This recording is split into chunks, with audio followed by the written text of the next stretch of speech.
This recording is protected by copyright. No part may be reproduced without the prior permission of the University of South Australia.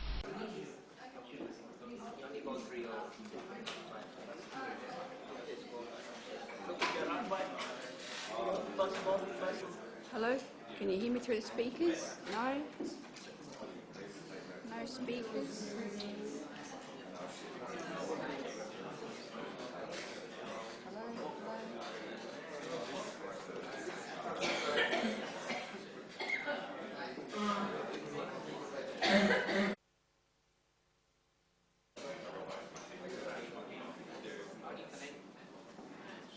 You can't hear me through the speakers?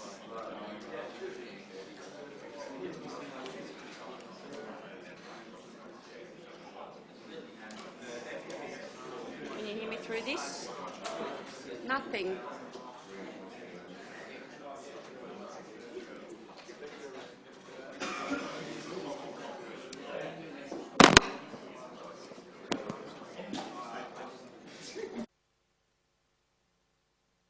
Hello? No speakers? No.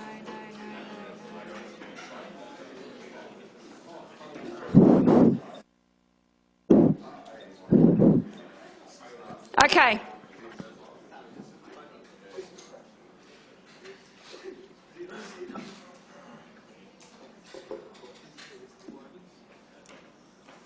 Technology is playing a little bit of funny buggers today, so we'll just have to wait till someone arrives to hopefully sort it out. So in the meantime, I'll be hopefully talking through this microphone.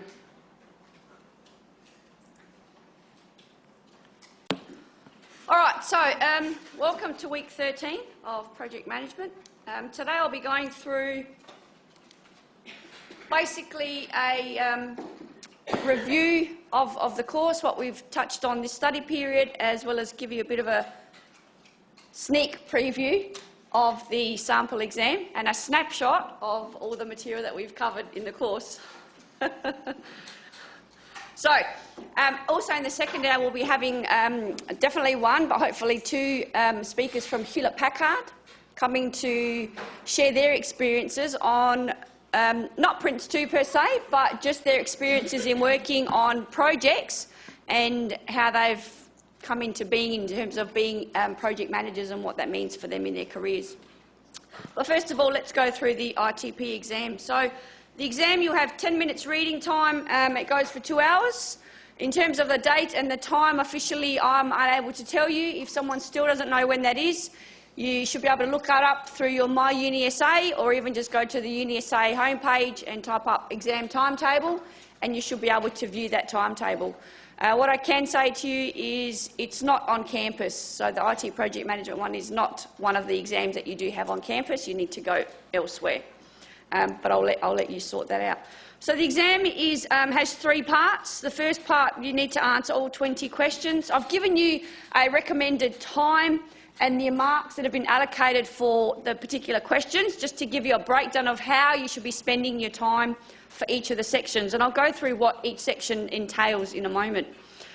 Part B, you need to answer 4 out of 5 questions. Again, 20 minutes, 20 marks. And Part C, you need to answer all 4 questions, and I'm suggesting 80 minutes for 40 marks. So, instructions. The exam is part open book, and I'll explain to you what we mean by part open book. And no, you can't take in any books, but that's just the terminology that is used. All materials that are supplied to you during the exam you must return, including the examination paper itself, as you will be writing some information on the last page of that examination paper. You can take in electronic dictionary, you cannot take in electronic dictionaries or calculators. So Part A is 20 multiple choice questions. Okay? You need to answer all 20 questions. There is no negative marking, so if you don't know, have an educated guess. If you can't have an educated guess, just have any guess. You need to use the answer sheet provided at the end of the exam paper to record your answers, and I'll show you what that looks like in the sample exam. You need to also record your name and ID on that sheet of paper, and please do not rip off that piece of paper from the examination question sheet. Leave it attached, because we've got over 200 exams to mark, and it's likely that something may go astray, or you may even lose that piece of paper and it may not be attached to your particular exam paper, and we've had that scenario happen in the past. So all questions in the multiple choice section are worth 1 mark each. What are they like? Basically, they're the same style as your online quizzes that you've done for project management, as well as the sample style questions that you've been given in the Prince 2 Foundation exam questions, which hopefully you went through in last week's tutorial. Okay, so they are the types of questions you'll be asked in the multiple choice section. Short answer questions. These are worth 20 marks. You need to answer 4 out of the 5 short answer questions. So if you answer more than 4, only the first 4 will be marked. So don't try and answer all 5 and think we'll just get the best marks out of all 5.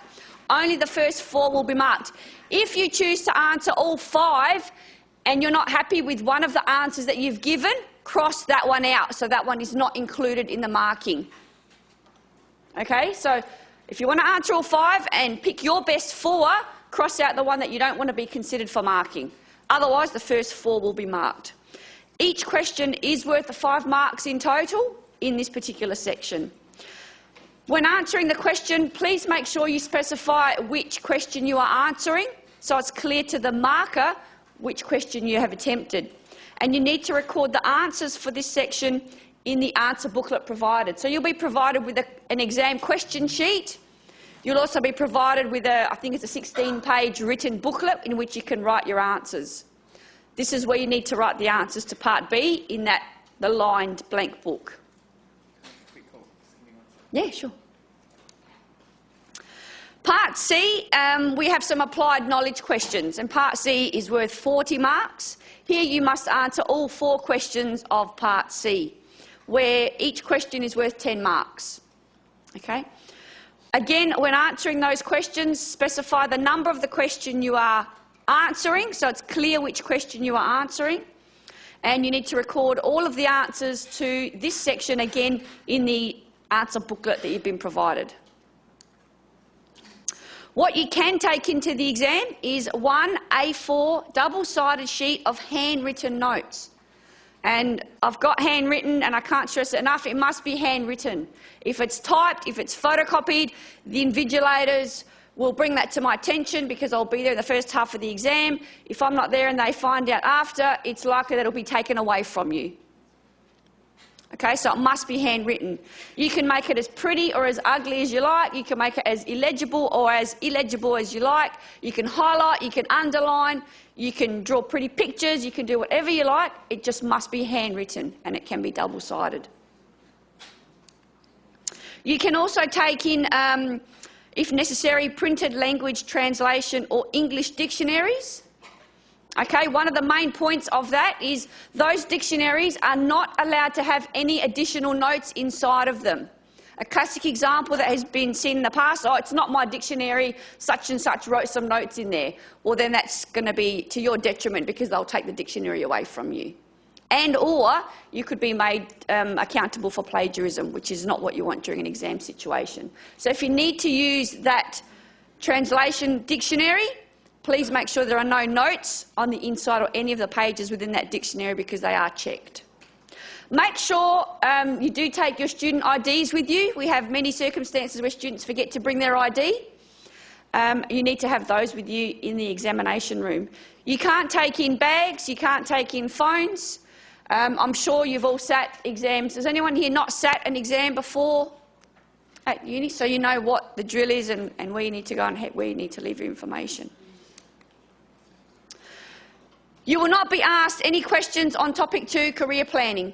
Okay, throughout the program, we've got career skills embedded in our program, and in this course we covered the CVs and how to respond to job ads. So that was one of the components in the course. It wasn't an addition to the course. It wasn't something that we plugged into the course because we didn't have anything to fill the course with. It was a strategic decision that has been made to incorporate career skills into the program, and some of you have actually benefited from applying for positions through using the CV assessment. So that's been of value to some of you, which is great to see. But there won't be any exam questions in relation to that topic. You will not be asked in the examination to create any Prince 2 documents. Okay, there are a number of documents that Prince 2 has. You need to be aware of the documents, you need to be aware of who creates them, why they're created, where they're created, when they are created, but you will not be asked to create any specific documents in the exam. I will be consulting during SWOT vac and the exam period, and my consulting hours I'll place on the news forum of the course website, and also probably my contact hours on the course website. But if you have any specific questions or would like to catch up with me, feel free to send me an email and I'll be happy to assist you with any questions that you have. As I said, the exam timetable is available online via the course website. So I have placed a sample exam on the course website under A4 examination from the assessments tab, which does provide you with an idea of basically the style of the exam and what it will look like and the types of questions you may receive. And I have also posted some answers to some of the questions on the course website. It's not a complete exam, but I'll show you what details I have incorporated so you can get a look and a feel for the sample exam. So let's have a look at that now.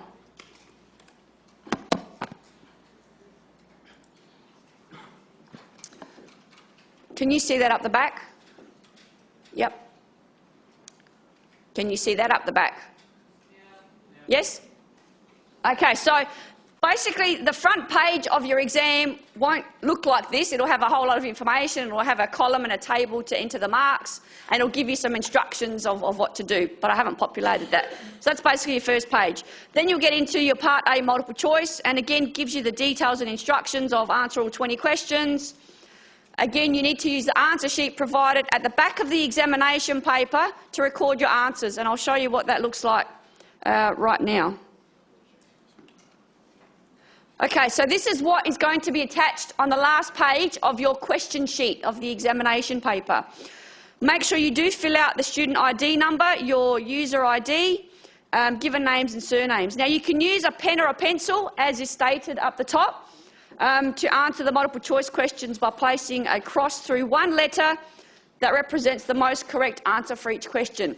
If you place a cross on more than one answer, you automatically get 0. Okay, so don't answer, for example, question 1A and C with the hope that one of them is correct. If, however, you make a mistake, make sure you either rub it out or scribble it out so it's quite clear to us as markers which is the correct answer that you're trying to represent in that answer sheet. Again, answer all questions as you'll not lose any marks for incorrect answers. And again, if you make a mistake, make sure it's clear which one you are crossing out. But please do not rip off this page from the question sheet, as you will need to resubmit or submit that for marking within your other examination booklet. So this is how you answer the multiple choice questions. So I haven't provided you with examples of questions. Same types of questions as you've had in your online quizzes. Same types of questions that you've been asked in the sample foundation exam that you had the opportunity to go through in last week's workshop. Exactly the same types of questions. If you didn't get a chance to go through it, it is on the course website. I'm surprised you didn't get a chance to go through it because that was the topic of last week's workshop. The link is available on the website.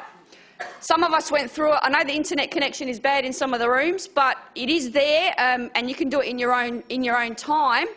And basically, what that foundation exam is for those of you that didn't get a chance to go through it, it's a real sample foundation exam. So if some of you wish to get your foundation level certification for Prince 2, if you do this sample exam, it's out of 75. It gives you the exam conditions. If you go through all the questions, there are 5 dummy type questions, but what you need to achieve to pass is a mark of 35. So if you get 35 or above in that sample exam, that's the kind of mechanisms in which you'll be judged if you choose to get your accreditation and get the foundation certification. If you get 35 and above, you are successful, and then you'll be on the register and a successful candidate, and you will get your Prince 2 foundation certification. Okay, so it's up there. You can do it multiple times as a test for yourself for the foundation certification. It's also a great study mechanism for the types of questions you'll be asked in the online choice, in the multiple choice component of the exam. Okay, so as a class, just to give an example, our class, without having studied, but we all did it together as a class, the class achieved 40 out of 75. So as a class, they all basically got their foundation certification, which they were quite rapt with. So it's quite a good mechanism for you to judge what you kind of do and what you kind of don't know. Yes?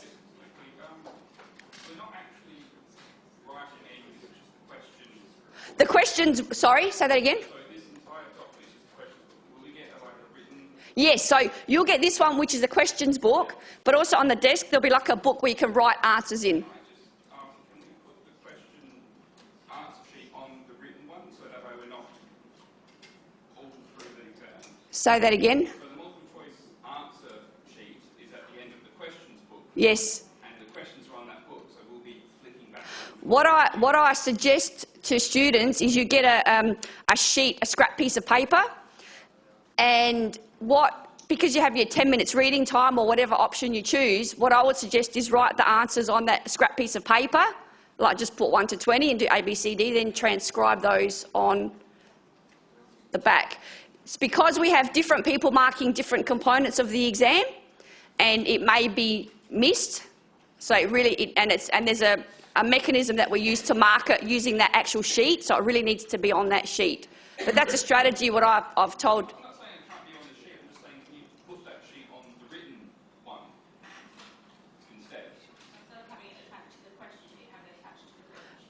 The booklet sheet, no, I can't, because that's provided by the exams. They just got like 1,000 16-page answer booklets which they put on the desk. It's got nothing to do with the written part, the question sheet. If possible, can we then just rip off the thing and then just put it with the booklet? That's what I just said. Don't rip it off. It's not that hard. It's not really that hard.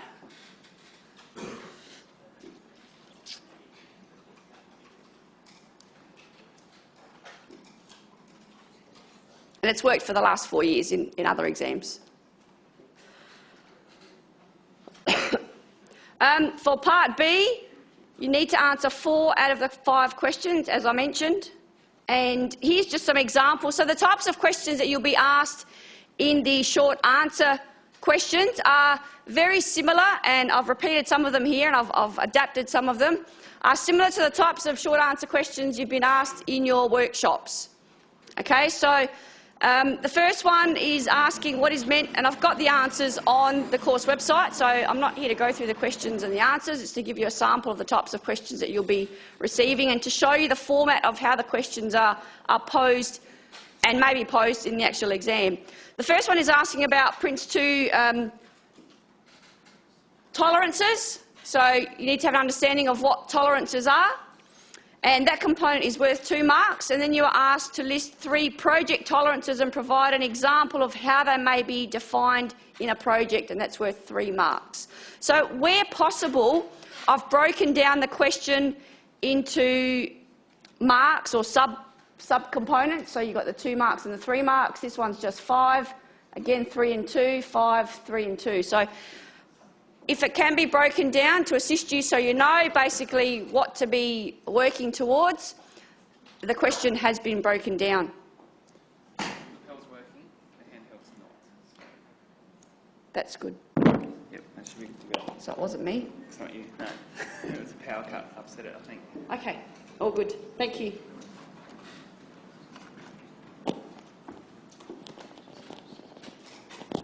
So I don't expect you to write a 10-page answer. It is worth 5 marks. Can you hear me through the speakers?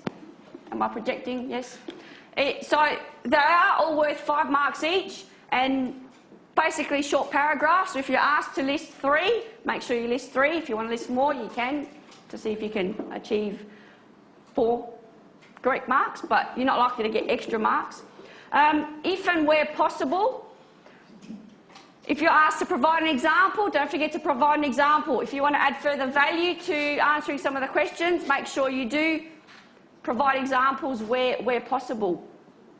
So the second question is an example, is similar to what we've had, or is one of the questions that you had in the workshops, but again, showing you for examples purposes of the types of questions you may be asked. This is related to thinking about organisations and how organisations are structured and the organisation theme. So in this particular question, you are asked to create an organisational chart representing the structure of the organisation, because it's important to understand and to know who is in your organisation, what the hierarchical levels are within the organisation, and who you need to contact in terms of obtaining information about the particular project that you may be working on, or how you can set up the actual Prince2 project management team structure when working on your project. So this is a preliminary, I guess, view of an organisational structure. Question 3 is asking about the terms, outputs, outcomes and benefits, which you have had to work on during your presentations and through your reports within the business case theme. So I'm asking what is meant by each of those terms. So you've got 2 marks for describing what those are, but in addition to that, providing some examples to demonstrate your understanding of how each of those are used in a particular type of system. Question 4 is asking about checkpoint and highlight reports. And again, these have been discussed. We've discussed a number of reports. Again, you're not asked to reproduce those particular reports. However, understanding the hierarchical levels within Prince2, understanding who is responsible for creating which types of reports, why we need to create those reports, who creates those reports and who receives those reports. And they're basically the things you need to address in that particular question in terms of the highlight and the checkpoint report. Question 5 is asking 3 reasons why it's essential to plan an IS project in detail before starting to work on it. So thinking about projects, why planning is important. So looking towards the plans theme for Prince2 and why we even consider and embark on planning. Not only that, looking at who is responsible for creating, in this case, a team plan. So you need to be aware of the types of plans that are created, who is responsible for creating those plans, why we create those plans, and at what point during the Prince2 process plans are created. So in this scenario, who's responsible for creating a team plan and what information would typically be provided in a team plan? So what's the purpose of the plan? What information are we providing this plan and who are we providing that information to? So again, you've got 4 out of 5 questions there. You need to pick 4 questions that you want to answer and specify the question number when answering in the examination booklet. In terms of Part C, there are no specific questions that have been provided here as a sample, but I've given you some tips on the types of questions that you will be asked and specified in some detail. So this is basically some scenarios, short scenarios that you'll be provided with in each question. So each question will have a small scenario. You'll be required to read each scenario and then respond to either one or a number of questions in relation to that particular scenario. Just to give an example, you may be asked on the general understanding of projects. What is a project? What are the characteristics of a project? What causes projects to fail? Etc., etc. So understanding the nature of projects, looking at a scenario and perhaps identifying some key factors within that scenario in relation to projects.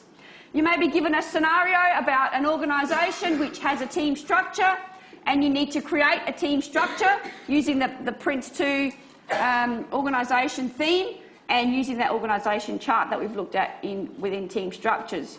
Understanding roles and responsibilities. So who's in the project board? What are the roles in the project board?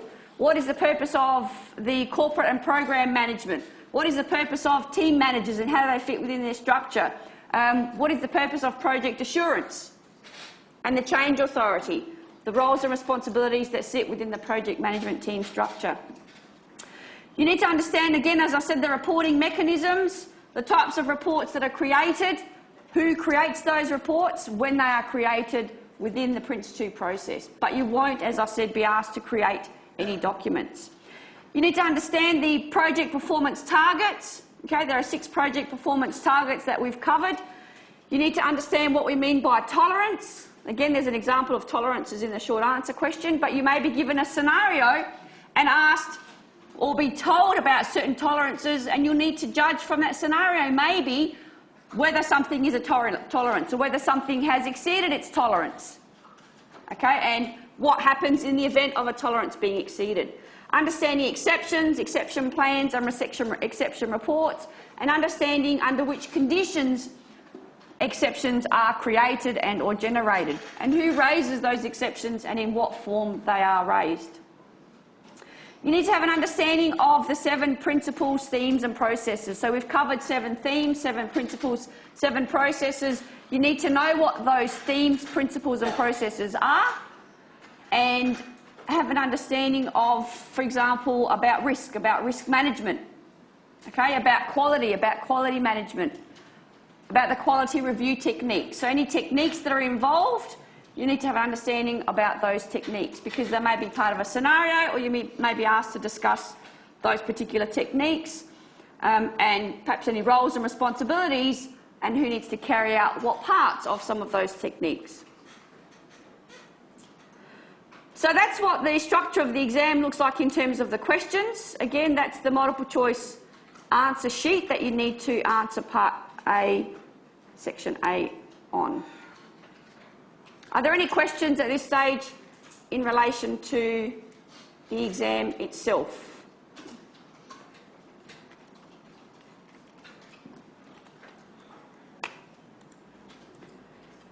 So the exam is available here under the assessment tab within A4 examination. So I've placed the examination paper here and the solutions to the questions of the short answer part B.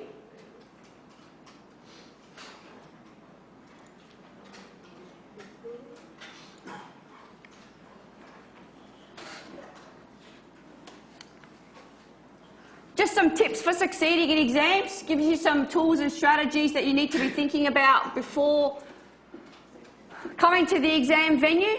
There have been some situations where students have not been able to sleep, so they figure they might take some sort of sleeping pill to help them. One scenario has occurred where a student has actually slept during the exam, or actually slept in and missed the exam. Make sure you get the day, date and venue correct. It's been unfortunate, but in some situations I've had students email me saying, oops, I turned up today and the exam was yesterday. Again, that has happened in the past, so quite unfortunate. I believe last year or the year before we had, I think it was a 9 AM exam, and in the city or in Halifax Street or in one of the streets there was a water main that burst, which caused havoc in the city, and students found it difficult and they were arriving late to the exam. So another thing I suggest is that although your exams may not be in the morning, they may be in the afternoon. Again, you'll need to check your schedule for that. Make sure you allow plenty of time to arrive at the examination venue, just to be sure that you are there and just to account for the situation that you think might not happen but might end up happening. So what I've provided in the following slides is a bit of a course and a topic review to highlight what we've covered each week. I won't get a chance, and that's not the purposes of today, to go through every single slide, but it's here for your benefit to give you a bit of an overview of what we've covered each week throughout the course.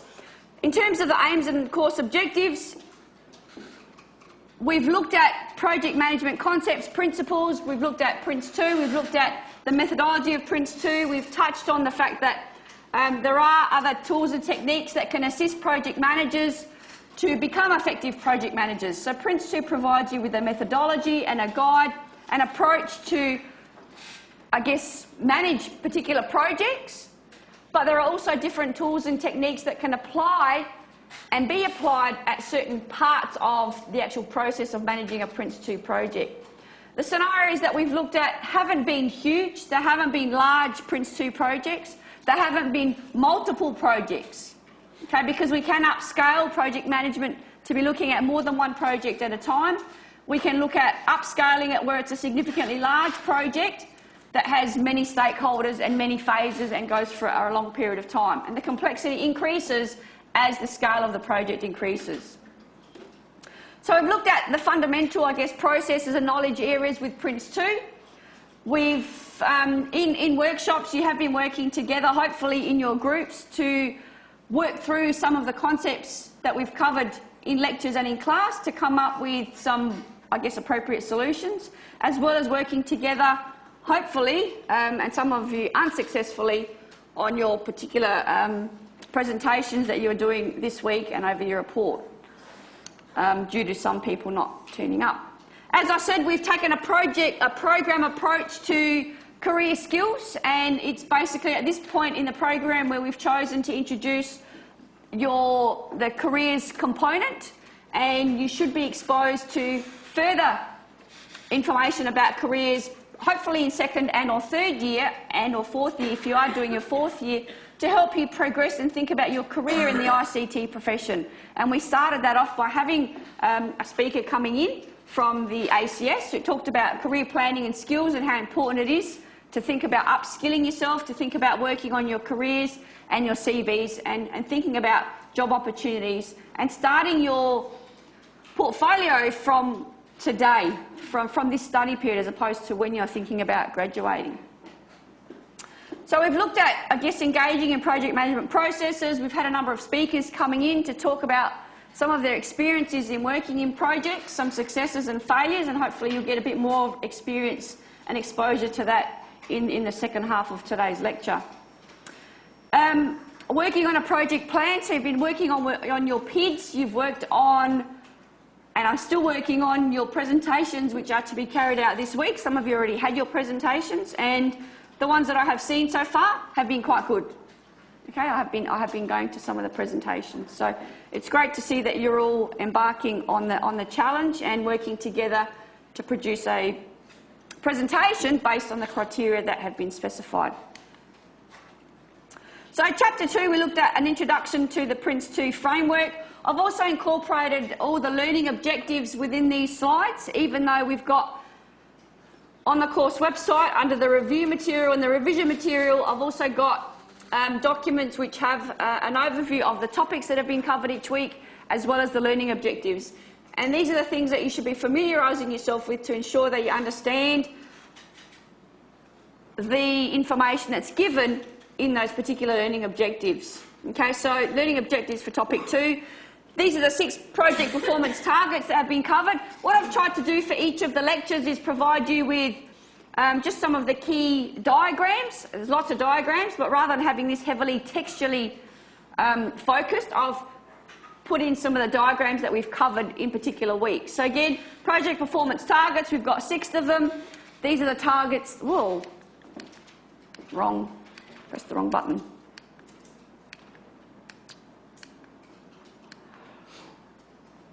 These are the 6 targets that you should be looking at. And these are also in relation to looking at project tolerances, which can be applied during a Prince 2 project. Also in this particular topic, we looked at the 4 integrated elements of Prince 2. So it's important to understand and appreciate the 7 processes, themes and principles, as well as tailoring Prince 2 to a project environment. So although Prince 2 specifies a number of tools and techniques and a number of documents, you need to think about the project and the environment that you're working in and tailor your responses or the approach to the methodology in relation to the project that is being worked on. So this gives you a bit of a recap of those 7 Prince 2 principles, themes and processes. Chapter 3, Prince 2 and People. This is largely covering the organisation theme of Prince 2. Important to understand that there are 3 project interests, being the business, the user and the executive, and how they are represented within a Prince 2 project. The project management team structure gives an overview of the team structure. We have corporate and program management. We have the project board, the team manager, project manager.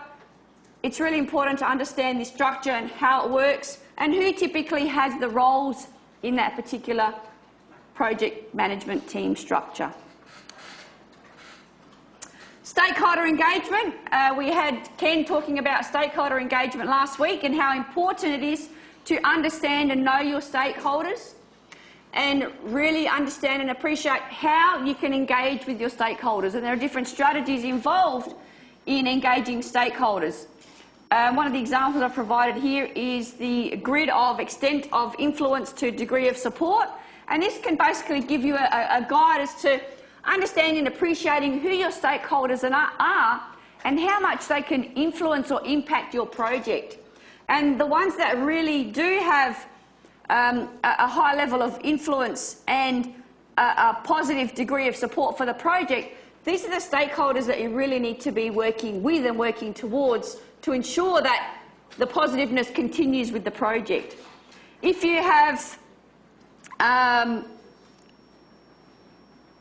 stakeholders which have a high extent of influence and a negative degree of support, again, you need to be aware of those stakeholders and try and move them across in your grid into the more positive area. Or think about how you're going to engage and interact with those stakeholders, as sometimes you really need to tread carefully because they do have a significant influence on the project, but they're not really keen and fond in terms of what the project is trying to achieve. So stakeholder engagement, really important to identify who your stakeholders are, how they fit within your project management team structure, how they impact the project, what is their concerns with the project, if any, how do they influence the project, do they support the project, who your stakeholders are, how you are going to engage with them, how are you going to communicate with your stakeholders, at what level, at what frequency, what information are they going to be provided. And you can provide that in a really succinct table and or grid to demonstrate your engagement with the stakeholders. Chapter 5, we looked at the business case, which talked about outputs, outcomes and benefits, benefit review plan, the content of a business case and understanding who is responsible for creating a business case. Okay, and there's quite a number of videos that I have provided which are really useful resources to also help you gain understanding of what is going on in each of these particular topics. So in some of them you've got the larger type videos, or as revision material you have the short quizzes as well as some shorter videos which can provide you with details about what goes on in terms of each of those topics. We then went into pre-project and initiation. So again, looking at the pre-project phase, what we mean by starting up a project, what we mean by directing a project, how directing a project process is used towards the beginning of a project, how that continues throughout a project, and how the directing a project process is used when closing a project. So we looked at directing a project process throughout the entire Prince2 project.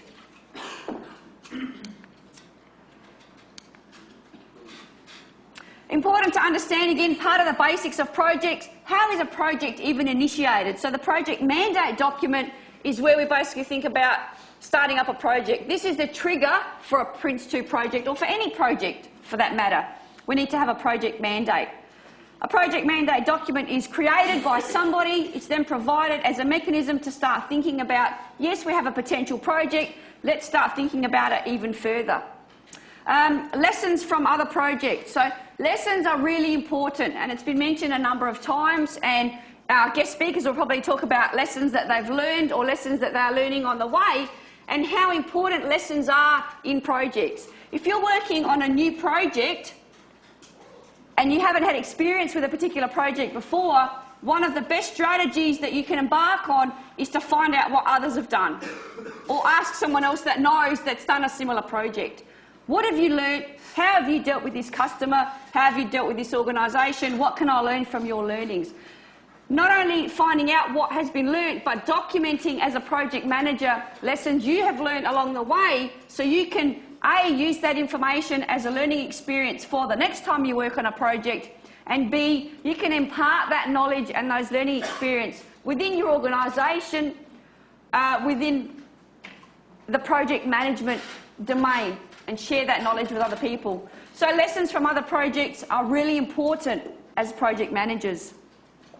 Part of the outputs of starting up a project, again, we have the project brief, the initiation stage plan, and then we have the request to initiate a project. So a good overview of what we need to think about in starting up a project for Prince2. The Prince2 plans theme, we looked at a number of plans involved, and here is the hierarchy of Prince2 plans. There are a number of them, 5 I believe. The benefits review plan, which is derived from the business case. We have an exception plan, which may, I guess, replace a particular stage plan or a team plan, depending on when and how it is invoked based on a tolerance being exceeded.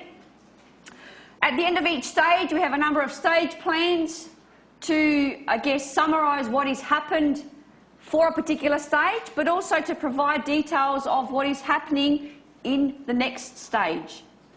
For a particular stage, we may have a structure where we have a number of team managers because of the nature of the stage, and the team managers also need to create a number of team plans. In those team plans, we have, I guess, a finer level of granularity of information and details about what needs to occur for that particular team plan. So we have a stage plan. This is stage B. This is what we are going to work on. We have 4 teams involved in stage B. We therefore are going to have 4 team managers, each of which is going to create their own team plan, which is going to outline the roles and responsibilities of what needs to be carried out in each of those, I guess, components or team areas or stages or phases within that particular stage. What do? We have roles and responsibilities, who needs to do what. We come up with a list of tasks that needs to be done, and we also come up with the schedule of what needs to be done within the team plan. So everyone is clear about their roles and responsibilities and the timeframes in which they need to get the work done. If you don't have a plan, whether it's a stage plan or a team plan, if you don't have timelines of activities, if you don't have a breakdown of the tasks, you're well on your way to having an unsuccessful project, because people aren't going to be able to be aware of what they need to do and by when they need to do it. There may also be dependencies across stages and within stages. So some work may not be able to be completed before other work has been carried out. So having these stages and phases and plans really helps the project come along harmoniously, one would hope, to ensure that everyone is following the approach as required. So it gives you a breakdown of the hierarchy of Prince2 plans. Product-based planning is also something that needs to be considered, and I've given you the Prince2 planning approach in terms of thinking about the products. We're not doing projects because we want to do projects for the sake of doing projects. There must be some sort of output, which is generally some sort of product, whether it's building a hospital, whether it's putting in some network infrastructure, whether it's creating a website. We have an output, we have a product that we must deliver to our key stakeholders. In order to ensure that you deliver the appropriate product, you need to do some product-based planning and identify what the product is, analyse the product, ensure that what you are delivering is what the customer actually wants. Not your interpretation of what the customer wants, but what they actually really want. Sometimes they don't actually know what they want from the beginning, and you need to find that out through further analysis, through working through the project, through further conversations with the key stakeholders and the key users to determine what they actually require. So product-based planning looks at writing the project product description, coming up with a product breakdown structure, writing product descriptions, because just because we have one product, it doesn't mean you necessarily have one project product description. It may be comprised of multiple products, or you may need to achieve many outcomes or provide many outputs which are going to form part of the whole. Okay, so it can be made up of many subcomponents, which is where it's important to identify what those components are, then allocate your tasks and resources accordingly towards achieving those outcomes, which, again, form the whole. We need to think about product descriptions, and also important to create a product flow diagram which can signal or identify the dependencies of the flow of the products, because you may not be able to install equipment in a building if the building hasn't been built yet. Or you may not be able to install laptops and get the network happening if the network hasn't been installed yet. So you need to have a product flow diagram to show the sequence of events that must occur to ensure successful completion of the projects. We need to think about controlling projects, how to take control in a project. Again, quality, risk, looking at the quality review technique. Who's involved in the quality review technique? In Prince 2, they have quite defined roles and responsibilities and a process for managing quality at certain stages within a project. Different ways and approaches for managing risk. Risk is not Prince 2 specific. Risk is specific to life. Risk is specific to projects in general, and there are different tools and techniques for managing risks, for assessing risks, for looking at the likelihood and the impact of risks, for planning responses to risk. And Prince 2 specifies a number of approaches to planning risk responses, and how you implement those risks and ensure that what you've proposed in your risk management strategy is actually real, achievable and doable, and you've got the right information and right plan of action if in the event a risk occurs.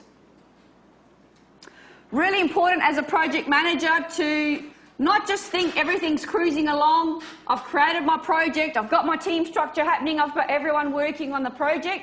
You need to be able to monitor the project, because the way the world is today, things are always changing. People are changing, resources are changing, technology is changing, governments are changing. These may cause changes in the project, so therefore you need to constantly monitor your project. You need to constantly monitor your business case and ensure that it's still valid and viable as a project, to ensure that it's doing what it can do or what it's meant to do, and that it still can do it based on any changes that have taken place. So really important to think about changes and how they can impact a project, and also monitor the progress of a project and different ways we can monitor progress.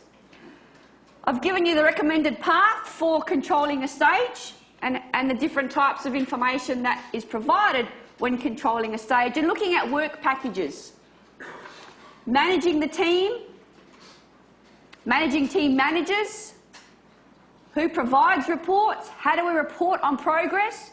Through checkpoint reports, through highlight reports. The nature and the frequency of those reports is dependent on the nature of the project, is dependent on the nature of the people in those roles. If you have a really experienced project manager, you may not necessarily want a highlight report monthly. You may want one every 2 months.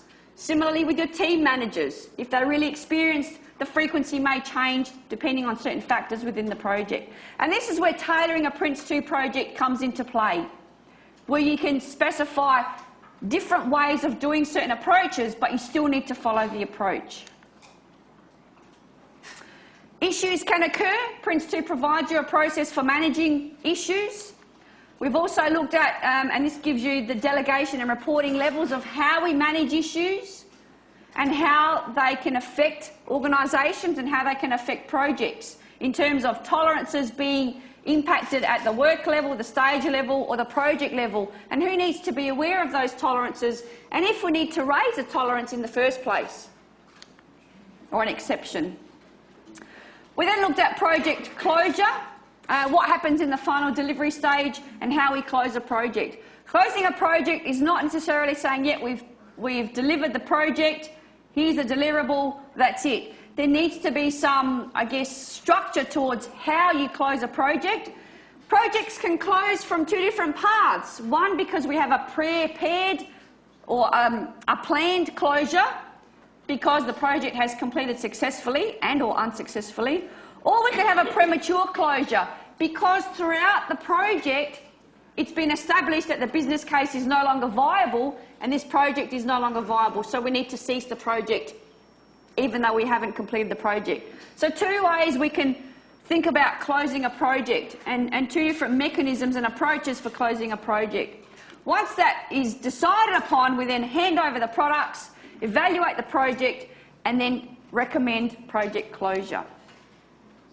We then considered, in addition to Prince 2 topics, some additional topics which are relevant for projects in general. looking at governance and contract management. If you're working on a project, you are likely to engage stakeholders. If you're likely to engage stakeholders, it's likely that there may be some sort of procurement happening, i.e. you'll create some contracts and ask some people to do some work for you in this particular project. Really important to understand contract management. If that's not right, then again that can lead to failure in a project. Really important to understand the governance structures within a project and understand who you need to contact in the event of, and who you need to communicate with, and what levels of communication you need to have with the people within that governance structure. So a bit of a summary of the project procurement management process, where we need to look at planning it, executing, monitoring and controlling, and closing procurement. So it's a process in itself, and it can be quite a lengthy process, and it can be a complex process depending on how many stakeholders you are engaging with or planning to engage with, because you need to start that particular process. And the final topic, we looked at interpersonal skills and affecting change. So projects is not just about providing an output. We want to achieve some sort of outcome, and Ken talked about that last week as well, and I'm sure our speakers will talk about it today. It's not just about I delivered a hospital or I delivered a network. How effective is your solution going to be to the greater community or to the organisation itself? Okay? What change has imparted or been imparted as a result of this output being produced? So don't think about projects and being a project manager in terms of only producing outputs. You need to think about the outcomes, and what are the outcomes of what you are trying to achieve. And is your project maybe going to achieve an outcome that's going to affect another project or another part of the organisation?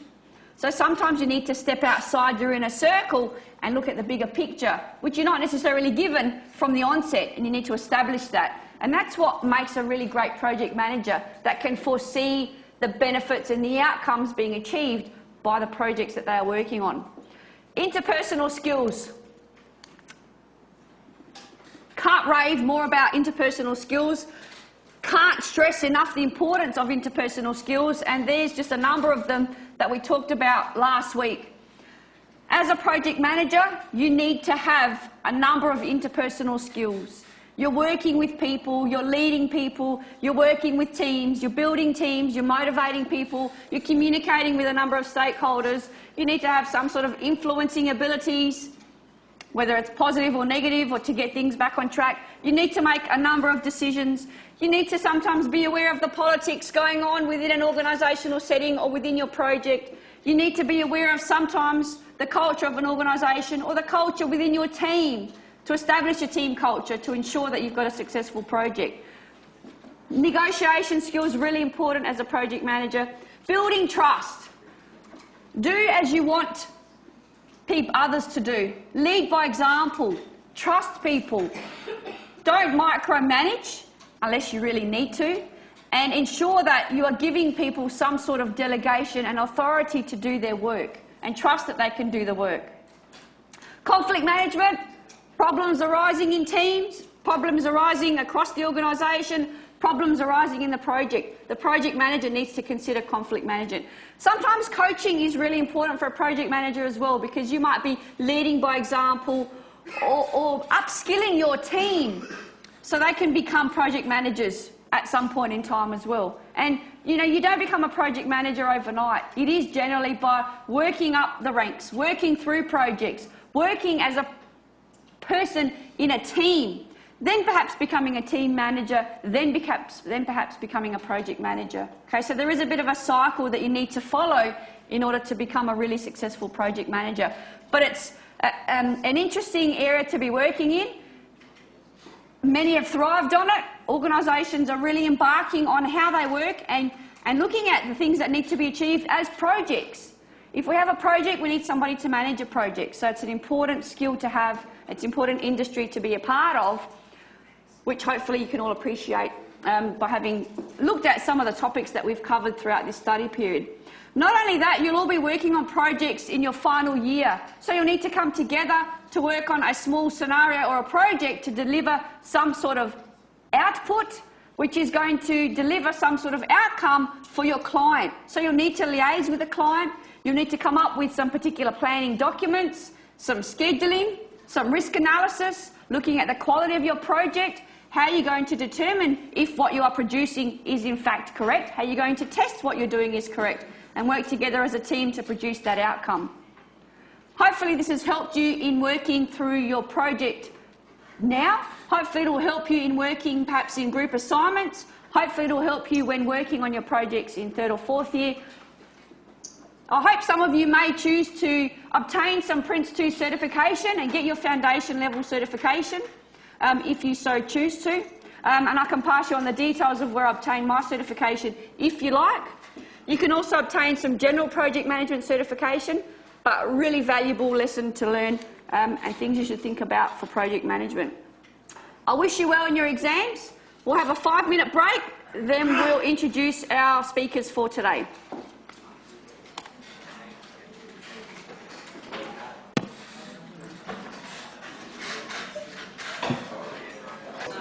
Okay. You're all connected. You're all I think so. wearing Am I 2 working? devices. Yeah, thumbs up. We're all good. Okay. All right. So for the next half an hour, give or take a few minutes, I'd like to introduce Craig Kemp and Matt Kookaroo from HP. Oh, no. As of yesterday, my apologies, Hewlett Packard Enterprise. They turned green It's yesterday. impressive. I still can't remember. And I'll let them discuss that change. No. But they've come here to talk about, I guess, their role in HP, how they've, I guess, progressed through HP, and I guess more importantly, the importance of project management and their roles as project managers within HP. So first of all, I'd like to hand over to Craig, who will then hand over to Matt at some stage. So over to you, Craig. Thanks. Yeah, exactly right. Cool, thanks. My role in HP is I lead a bunch of software developers, essentially, and a group of guys who deliver projects. So a couple of hundred people here in Adelaide and 100 or so in Christchurch. So we've delivered a few projects in our time, and it's kind of interesting the way you watch the theory of project management and then the reality of project management, because they're quite different. I'm not sure how many you've done that follow the thing. Probably none. Yeah, me too. Cool. So I've chosen a particular case study to just talk about a little bit today. And I'll say up front, because I have to do the legalese stuff, that the stuff that Matt and I talk about today is actually our own opinions. It's not necessarily the endorsed view of Hewlett Packard. And in fact, this project that I'm going to talk about is one from actually a company that I used to work for. And you'll probably see why I didn't want to associate them with HP as we go through. So it was actually a really cool project based around a system to transact foreign exchange transactions between major banks. So a really cool system, fantastic, but it's a really good example of how projects aren't always what they seem, and they don't necessarily go to plan. And it's actually a bit of a sad story in the end, because it hasn't got a very happy ending, but I'll leave the happy stuff to Matt. Hope you're telling happy stories. Okay, yeah, good. So it kind of starts with the way the project was set up and what I was told about what we were going to deliver. And this is kind of interesting because it's very common in project management to come into a project on day one or before day one being told that what you're doing smells like roses and it's happiness and everyone's fantastic and it's just going to be the world's best outcome. And when you get in there and see what's actually required, it's more a little bit brown and smelly. So this particular one, it was a very small company that I was working for. It was only 25 people. It was based in the UK. Most of the people were here in Adelaide. I was told that we had a genuinely innovative foreign exchange trading platform that was going to take over the world, and in 4 years' time, every single bank in the world will be running the system and we'll all be mega rich. I thought that sounded kind of cool. It had lived a pretty hard life and developed over a couple of years, and there was now a major project in place to take it to the next level, which I was going to come in and manage. We had lots of money for the first time ever. We had support of international finance backers and venture capitalists who wanted to invest and then take the rewards, of course. They were ready to invest to take it to the next level, and we had the best team of Java developers in Adelaide. So that's kind of what I was told. My role was to build out the feature set and run a number of projects to actually implement all the cool new features that they needed, take control of the development cycle to kind of make it more agile and put in a bit better process and just tighten things up a little bit, and then to balance the needs of the sales team with the needs of the production team. Should have realised at that point that something was wrong, but I wasn't smart enough to pick it up at that point. But that sounds like a pretty good gig, yeah? Who wouldn't take that? Sounds fantastic. So when I got there and saw what was required, the situation was a little bit different. So the system that had been developed was really still in prototype stage. It did have one live customer, a tiny little bank in the United Arab Emirates called Mashreq Bank, who really didn't do very much foreign exchange trading. There was no money, so yeah, we had financial backers, that was fantastic, but they weren't giving us any money until we made more sales. The product looked really cool. The front end was brilliant, it looked magnificent, but it was really only a prototype. You know, when we got into the architecture side, it was really pretty sick. Had serious production failures in the installation with Mashreq Bank, to the point where, you know, foreign exchange is big business, there's large sums of money that transact. We'd often have situations where we'd have to call the head of investment at Deutsche Bank, you know, one of the major investment banks in the world, and call a personal favour because our system had processed a $20 million transaction twice. You know, that's not a happy place. That's really not. So the system was pretty sick. When that happened, so we were trying to build features and run projects to actually enhance the product, but when a major problem like that happened, which was only 5 or 6 times a week, sometimes 7, then the whole development team really had to stop developing and go in and fix whatever that major problem was. So it was a really volatile environment. And you can imagine from a project management point of view, if you're trying to deliver a project in that environment and you've got 10 people one day and 0 people for the rest of the week, it kind of gets a bit hard to do that scheduling thing that's a bit important. We had a few other little problems, like the production system wasn't licensed. We were running on VMware and Oracle databases, so fairly heavy type infrastructure, and we hadn't actually paid for any licenses. That's really bad. It means that at a sweep, we could have been put out of business and all ended up in jail, so I wasn't really happy about that. Even within the team, we couldn't agree on what features to build, so we had a bunch of sales guys who, you know, dealing with foreign exchange traders, they're very loud and very noisy and very fat, and they really wanted this particular feature for some trade show. But we needed to deliver some other feature because that's what a production customer needed, and we needed to fix some underlying problem. So we had all these conflicting priorities, and no one could really agree on what to do. The developers, my grand team of brilliant Java developers, were pretty rubbish. They argued a lot, they didn't get along with each other, they were all egotistical. They might have been the best looking Java development group I've ever dealt with. No, they weren't even that. So yeah, they were pretty awful. So that wasn't quite as it seemed either. There was no testing. When I mean there was no testing, there was literally no testing. Someone would build a feature and put it into production and it would break all these other things. So there was actually no testing at all. There was no development methodology, no project management methodology, no methodology at all. It was just someone was asked to build a feature and then they'd go away and do it in isolation from everyone else. And so some of those things that we heard about before, about dependencies and sort of staying in control of your project and understanding the whole way that things work, it wasn't there at all. Nothing. Not a bit. And the worst bit, of course, given that we needed money to invest in this thing, was that we were failing to sell. So that's kind of how it really was. A big difference between what I thought I was walking into and what I actually walked into. So what I had to do to try and fix it was just apply some basic project management methodology and strategy. And I kind of summarise it like this. There are 5 main points. A real skill of a project manager is to be able to step back and look at where you are at the moment and work out what needs to be done to get things back on track. More than any other role in a project, the project manager's role is half science and half art. I'm probably half black magic too. But it's really the project manager who's always going to be in the situation of rescuing something when it goes bad. And as good as the methodologies all sound on project management and the theory, very rarely does a project actually work like that. There's always things that go wrong. There's always things that get in your way. And your skill as a project management is how to recognise those, hopefully before they happen, through risks and issue management, and then address them and then get a good outcome. So what I had to do in that environment to actually turn it around a little bit was take control.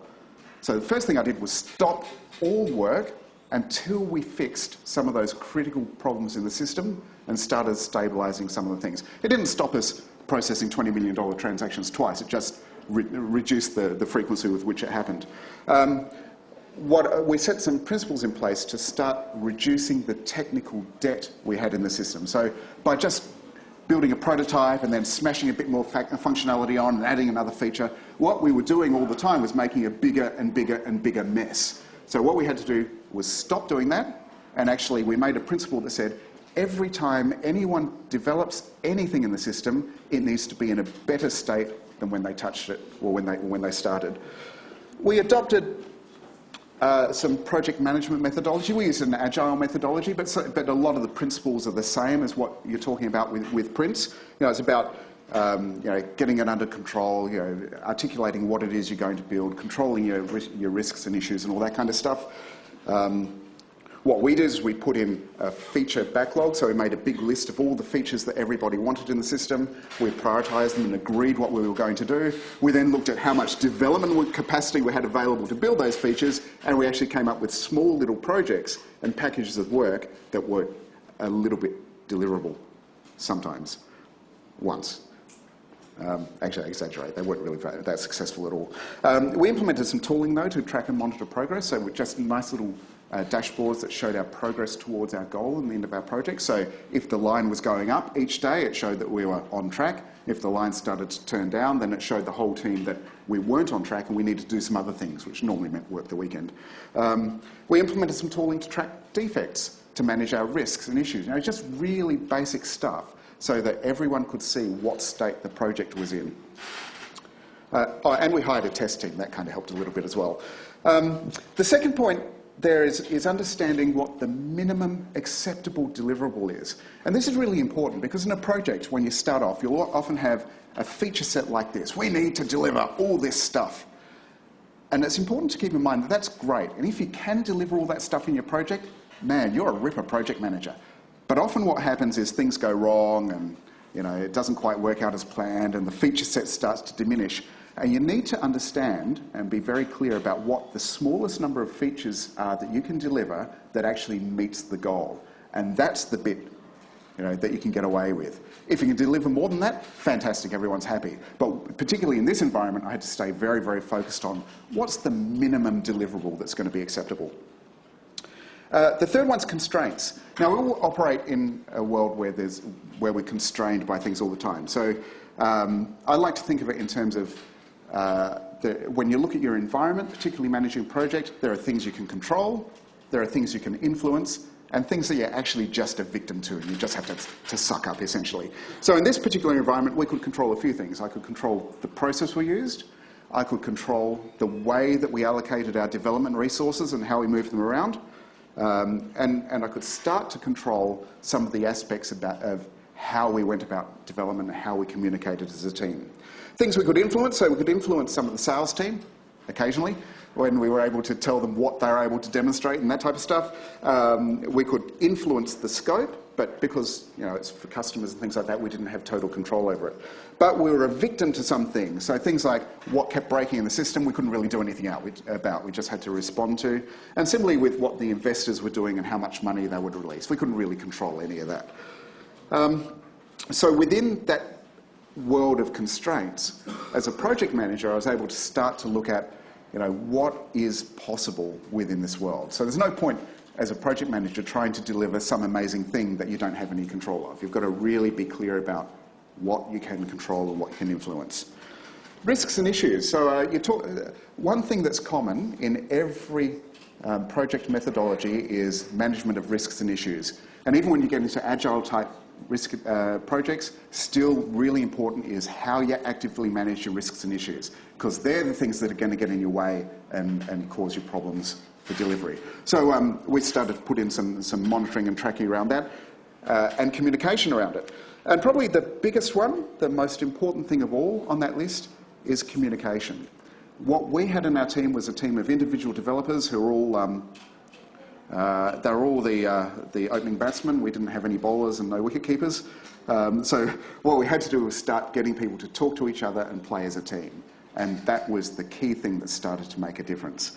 A really good project manager, when everything's going well in a project and you've done all that hard work at the start to get everything in place, a really good project manager is just a communicator. Someone who can walk up to a developer and not say, when's that thing going to be finished, but ask the question, how's it going? And just that simple question of how's it going will get you the response that tells you, what's not going so well, or what your dependencies are that you didn't know about, that type of stuff. So just that communication is actually really, really important. So that's kind of what we did to fix it. But I did say this was a sad story, and it is a sad story because it didn't end all that well. We did make lots of progress. We did fix some of those key architectural problems that impacted the system, not all of them. We did start to churn out features, so we got to the point where we had consistent development capacity available and we could make developers actually work on features. That was cool. But unfortunately, we got to that point where we just had to do a wholesale redevelopment of some of the core bits of the system architecture, and that needed a fairly big investment. It's about $1.5 million, which the investors didn't release because the sales didn't pick up. We did sign a second bank.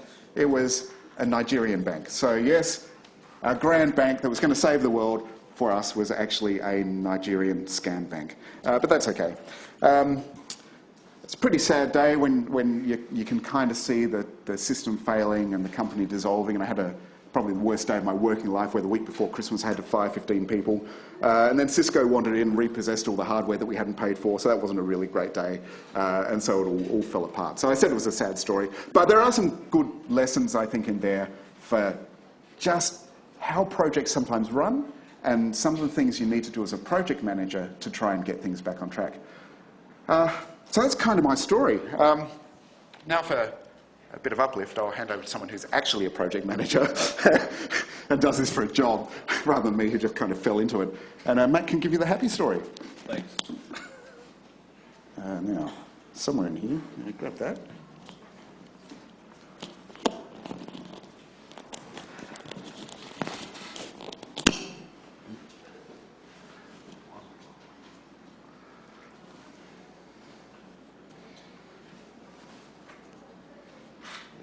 Thanks, Craig. Look, as Craig just alluded to, project management is a journey. I started off my career, I've been lucky enough to be in the same building or thereabouts for 20 years, working for 4 different companies. I started out working with Westpac as a report writer, in doing reporting, Microsoft products. Then EDS took over what we were doing, so I started working for EDS, a big American company that now no longer exists. Now was working for Hewlett Packard, or HP, up until yesterday, and I'm on my 4th company now, so Hewlett Packard Enterprise. Over that time, I sort of fell into project management, coming from the report writing and developing reports and Microsoft product, and delivering that to someone. To my next step was taking on a team management role, looking after the report writing team and the application support team. From there I sort of got a bit of an appreciation of what it took to actually get this stuff into production, not just supporting on the other end. So it sort of took my fancy a bit, and I thought, oh, this wouldn't be a bad idea.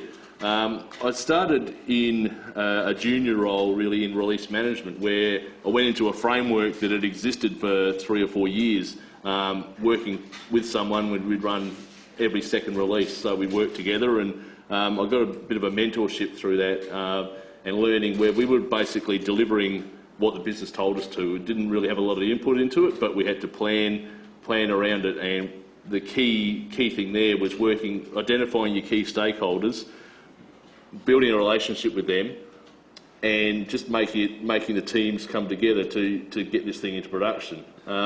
So we had I did a number of years of doing that and learned quite a bit along the way, and we changed and evolved as we went along. It's constantly a learning process, and you need to take when you finish one project, step back, have a look and see what you've done and see what you can do better next time around. So we were always evolving that. We got to the point where we were seeing lots of overlaps, and the business was always complaining about how much this cost and how long it took. And you could see we'd do our development, they'd give us the scope, we'd do our estimates. They didn't really matter because there was an end date that we had to work to. So regardless of what the estimates were, we'd either have to ramp up resources, so you'd have to go off and work out where you're going to get these extra people from, because they didn't take too kindly and say, no, you can't do it. So you had to understand what it is you're working to and work backwards from your end date. So we were planning that with our development teams, moving into testing, and then the business would go then and test again. And what we found over probably 3 or 4 releases was what the business was testing was exactly what we've tested. So we took a step back and go, hang on, I want to make this cheaper, you want to make this quicker and more efficient, we need to have a look at this. So we grabbed a group of people and took them out of the business for a couple of day workshops and had a look at what they were doing. And we sat them down and they went, oh, hang on, we're doing the same as what you're doing, why are we doing that? So we took that learning from there and put a proposal together to start working together as a test team rather than doing it individually. And as a project manager, it made my life a lot easier in having those hard discussions with the key stakeholders, especially executives who don't like to hear it's going to cost more, it's going to take longer. So that role really taught me a lot about how important, as Craig said, communication is. Identifying the key people you're going to be working with. It may not always be the person that's raised the scope request. It may be someone next to them, it may be someone above them, but it's identifying that key stakeholder and building that relationship. And it's also building a really good rapport with your teams. You've got a happy team, things are going to make a whole lot easier going forward. So that business release management role was really didn't have a lot of creativity in it as far as what we could do and what we could present. It had a framework, and we were able to build on that framework so that the next person that came in to backfill me was able to take it on, and they've made a lot of changes since then as well. My next role was taking over an internal project. So we had the client we were working for, we had a contract in place, and as part of that contract was to keep software at an N or N-1 base. The customer we were working with had a lot of legacy stuff, and it's very big. It was a very big organisation, very adverse to change, risk adverse, and those sort of things. So we had this in our contract, and we had to make this work. And this was purely IT driven. The business didn't really care about it, didn't make any functional difference to what they were doing in the day-to-day operation, and it was identifying how we were going to get this thing through, get their support, because they still had to test it. They still had to work with it at the end of the day, and we had to make sure things worked. So I was given the dubious job of coming in after 2 other project managers had been going for 18 months and not getting anywhere. So we had, I had a lot of troubles trying to engage stakeholders in that. It's not an easy job. You need to really take the time to, as I said, build that relationship with the people. It was buying a lot of coffee, buying lunches, just making that relationship work and getting to a point where you could feel you could have an open conversation with them. Bad news doesn't get better with age. That's the other key learning, is if you've got bad news, don't sit on it for a day, don't sit on it for a week, don't sit on it for a month, because generally by that time it's too late and things are going to go really bad. So you need to have a relationship where you can have those open conversations. Now, whether that's with your key stakeholder, whether it's with your resource where you go, guys, I'm really sorry about this, but we've got the next 4 weekends we're going to have to work to get this thing delivered. We've made a commitment as an organisation to deliver. So having a strong relationship with your team and with your customers is really important. That project went on for a little while, and we had a couple of software products update underneath us. So we were going to an end state or an N-1 state, and then given the project taken so long, we actually found out that we'd actually gone beyond that period again, so we had to go back and redo it all again. So we had a lot of trouble convincing our key stakeholders that this is a good idea.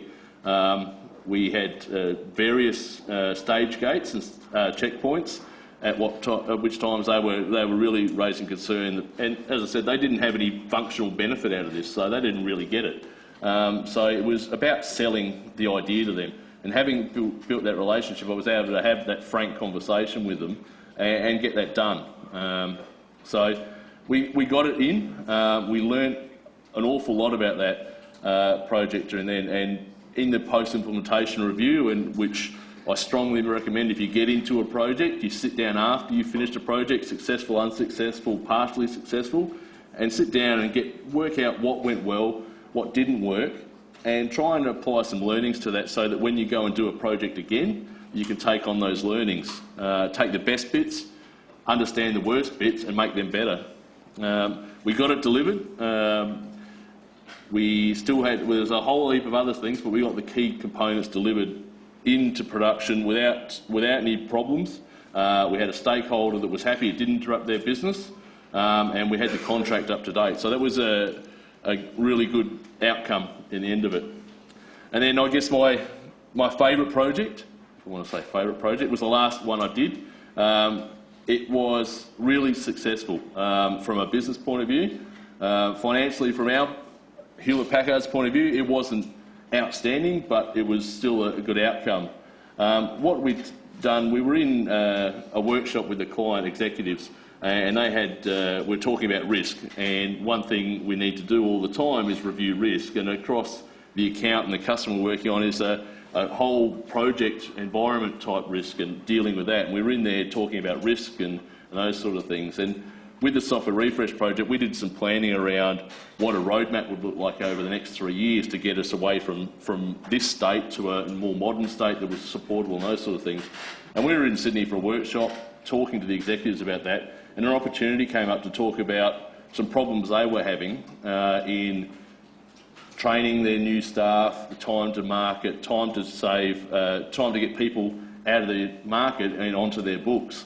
And it just so happened that the planning we'd done around that roadmap fell neatly into that, that bracket of what they were looking to try and arrest. Their market share decreasing, their training costs increasing, and getting their customer base improved.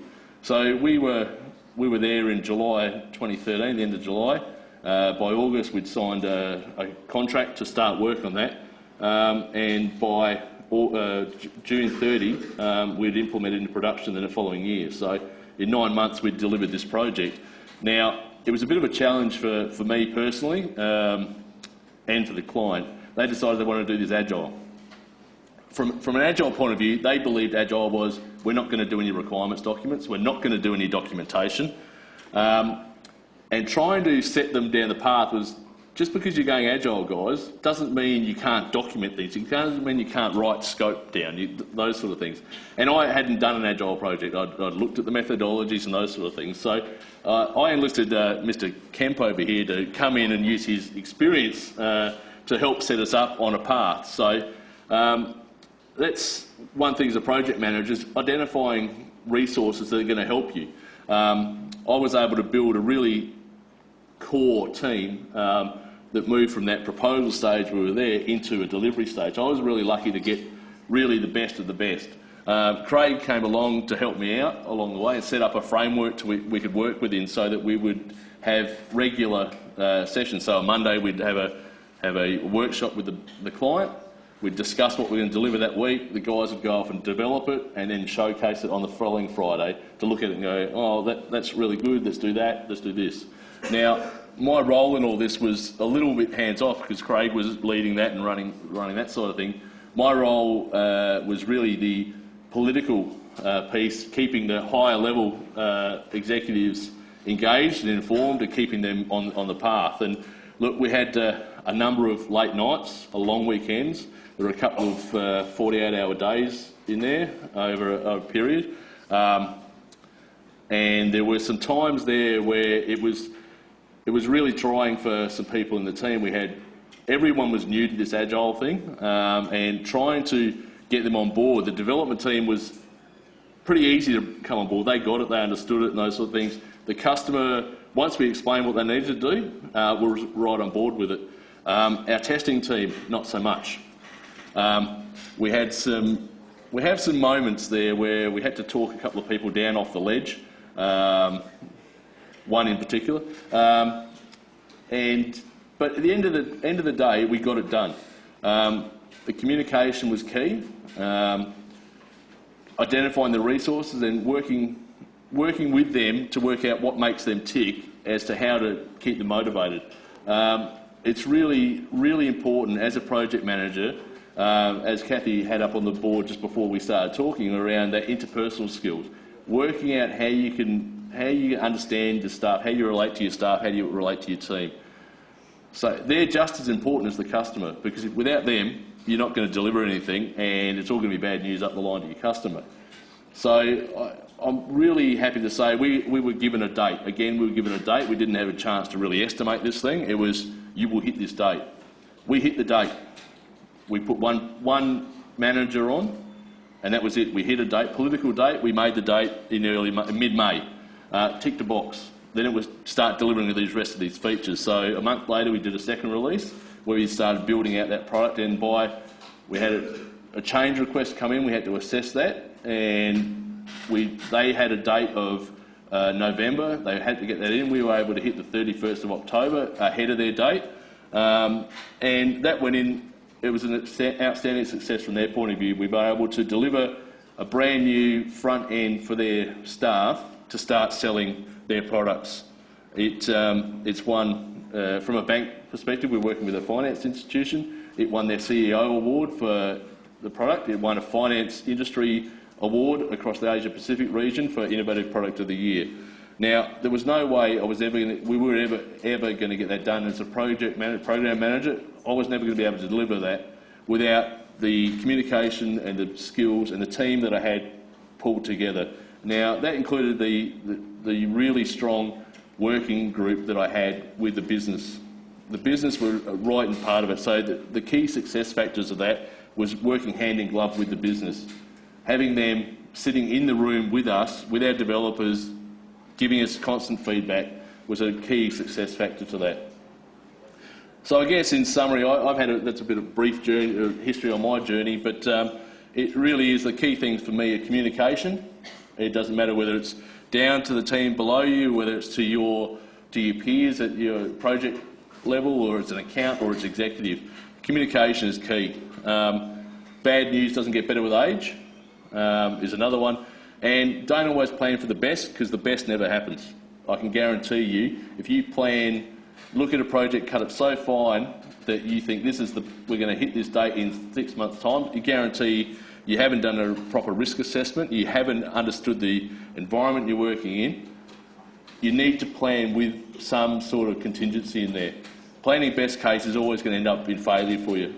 That's the only thing I can say. I've been there, done that too many times to know that if you plan for everything's going to go rosy, the minute you start, there'll be 15 things that go wrong along the way, and you're going to set yourself up for failure. So, look, that's a bit of my background, a bit of my history. So thank you for the opportunity to come along and talk to you.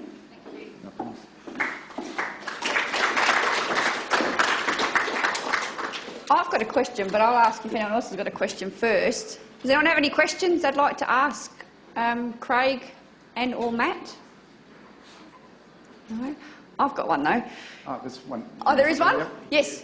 Just on, it's interesting to hear that you speak about the project that failed. Obviously, it's not the greatest thing you want to highlight, but how do you sort of then recover from that, pick all the positives and paint yourself in a good light to continue a good career? I'll just repeat the question. Craig talked about one of his projects that wasn't so successful, and the question was asked basically, how do you recover from that and how do you pick yourself up as a project manager to, I guess, embrace the positives as well as learn from the negatives and continue as a project manager? Yeah, it's actually a really good question. It's one that I've reflected on quite a bit. And as not just relating to project management, but I think generally in technology and probably in life as well, you learn a lot more from your failures than you do from your successes. So actually, even when I'm in job interviews or talking to people about success, I always bring up the failures and the learnings from those failures. So I think when things go wrong, it always, it's never the best thing, it's never a great feeling, but there are always great things you can learn out of that. And it always makes, I think it makes you